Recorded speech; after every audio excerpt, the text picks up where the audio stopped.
ශ්‍රී ධම්මදාන වෙසක් බැතිගී සරණිය බැති ගීතාවලියේ මීළඟ බැති ගීතය. මේ ගීතය එදා මෙදා තුර බැතිගී වන්දනාවන්හි අත් නොහැරුණු ගීතයක්. 1920 දශකයේදී හර්මන් රාජපක්ෂ මහතා මුල් වරට සොප්‍රානෝ ඔපෙරා ශෛලියෙන් ගායනා කරන ලද මේ ගීයට ගේය පද සංකලනය කරන්නේ ජෝන්ද සිල්වා මහතා විසින්.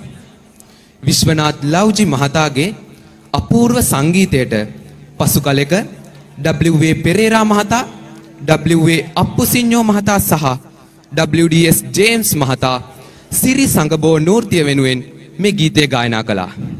විටින් විට ලාංකේය සංගීත කරලිය උපවත් කළ රුක්මනී දේවී මහත්මිය, පණ්ඩිත් W.D. අමරදේව මහතා සහ නන්දා මාලනී මහත්මිය වැනි ප්‍රවීණයන් වෙතින්ද හැඩවුණු මේ ගීතය අද ශ්‍රී ධම්මදාන වෙසක් බැතිගී සරණිය 2022 මීළඟ බැතිගී පූජාව ලෙසින් ලෝතුරා සමිඳුන් වෙත පූජා කරන්නට ධම්මදානය අපි සූදානම්.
Jale